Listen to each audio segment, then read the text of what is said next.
HCU के 25वें शिखर सम्मेलन में भाग लेते हुए मुझे खुशी हो रही है। हमारे शानदार स्वागत और आतिथ्य सत्कार के लिए मैं राष्ट्रपति श्री का हार्दिक आभार व्यक्त करता हूं। आज उज्बेकिस्तान का इंडिपेंडेंस डे है। कल किर्गिस्तान का राष्ट्रीय दिवस था। इस अवसर पर मैं दोनों लीडर्स को बधाई और शुभकामनाएं देता हूं। एक्सेलेंसी, पिछले 24 वर्षों में एचसीयू का पूरे यूरेशिया क्षेत्र की एक्सटेंडेड फैमिली को जोड़ने में बहुत महत्वपूर्ण योगदान रहा। भारत ने एक सक्रिय सदस्य के रूप में हमेशा कंस्ट्रक्टिव और सकारात्मक भूमिका निभाई है। एचसीयू को लेकर भारत की सोच और नीति 3 मुख्य स्तंभों पर आधारित है। एससीओ, एस सिक्योरिटी, सी कनेक्टिविटी, ओ अपॉर्चुनिटी। पहले स्तंभ एस यानी सिक्योरिटी के संदर्भ में मैं कहना चाहता हूं कि सुरक्षा, शांति और स्थिरता किसी भी देश के विकास का आधार है। किंतु इस मार्ग में आतंकवाद, अलगाववाद और अतिवाद बड़ी चुनौतियां हैं।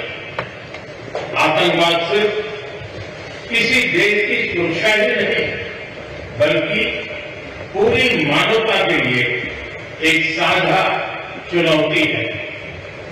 कोई देश, कोई समाज, कोई नागरिक अपने आप को इससे सुरक्षित नहीं समझ सकता। इसलिए आतंकवाद से लड़ाई में भारत ने एकजुटता पर बल दिया। इसमें एचसीयू रेड्स की बहुत महत्वपूर्ण भूमिका रही। इस वर्ष भारत ने ज्वाइंट इंफॉर्मेशन ऑपरेशन को लीड करते हुए अल-कायदा और इससे जुड़े आतंकी संगठनों से लड़ने का इनिशिएटिव किया। हमने रेडिकलाइजेशन के विरुद्ध समन्वय बढ़ाने और मिलकर कदम उठाने का भी प्रस्ताव रखा। टेरर फाइनेंसिंग के खिलाफ आवाज उठाई। इसमें मेरे समर्थन के लिए मैं आभार व्यक्त करता हूं। एक्सेलेंसी, भारत पिछले 4 दशकों से निर्मम आतंकवाद का दंश झेल रहा है। कितनी ही माताओं ने अपने बच्चे खोए और कितने बच्चे अनाथ हो गए। हाल ही में हमने पहलगाम में टेररिज्म का बहुत ही घिनौना रूप देखा। इस दुख की घड़ी में जो मित्र देश हमारे साथ खड़े रहे, मैं उनका आभार व्यक्त करता हूं। यह हमला केवल भारत की अंतरात्मा पर ही आघात नहीं था, यह मानवता में विश्वास रखने वाले हर देश, हर व्यक्ति को खुली चुनौती थी। ऐसे में प्रश्न उठना स्वाभाविक है, क्या कुछ देशों द्वारा आतंकवाद का खुलेआम समर्थन हमें स्वीकार्य हो सकता है? एक्सेलेंसी, हमें स्पष्ट रूप से और एक स्वर में कहना होगा कि आतंकवाद पर कोई भी डबल स्टैंडर्ड स्वीकार्य नहीं होंगे। हमें मिलकर आतंकवाद का हर रंग में, हर रूप में विरोध करना होगा। ये मानवता के प्रति हमारा दायित्व है। एक्सलेंसी, अब मैं दूसरे स्तंभ सी यानी कनेक्टिविटी पर अपने विचार रखना चाहूंगा। भारत का हमेशा से मत रहा है कि मजबूत कनेक्टिविटी से केवल व्यापार ही नहीं बल्कि विश्वास और विकास के द्वार भी खुलते हैं। इसी सोच के साथ हम चाबहार पोर्ट और international north south transport corridor जैसे इनिशिएटिव पर काम कर रहे हैं। इनसे हम अफगानिस्तान और मध्य एशिया के साथ संपर्क बढ़ा सकते हैं। हमारा मानना है कि कनेक्टिविटी के हर प्रयास में संप्रभुता और क्षेत्रीय अखंडता का सम्मान होना चाहिए। यह भी एससीओ चार्टर के मूल सिद्धांतों में भी विदित है। Connectivity that bypasses sovereignty, losing trust and meaning. Excellency, तीसरा स्तंभ है ओ यानी opportunity. Opportunity for cooperation and reform. 2023 में भारत की अध्यक्षता के दौरान नई ऊर्जा और विचारों का संचार हुआ। स्टार्टअप और innovation, traditional medicine, youth empowerment, digital inclusion और शेयर्ड बुद्धिस्ट हेरिटेज जैसे नए विषयों को अपने सहयोग में जोड़ा। हमारा प्रयास था कि एससीओ को सरकारों के परे भी ले जाए।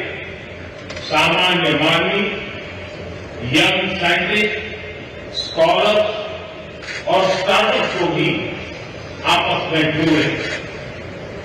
हमारे पीपल टू पीपल टाइम को दृढ़ता देने के लिए मैं आज एक और सुझाव रखना चाहूंगा। एससीओ के अंतर्गत एक सिविलाइजेशन डायलॉग फोरम बनाया है। इससे हम अपनी प्राचीन सभ्यताओं, कला, साहित्य और परंपराओं को वैश्विक मंच पर साझा कर सकते हैं।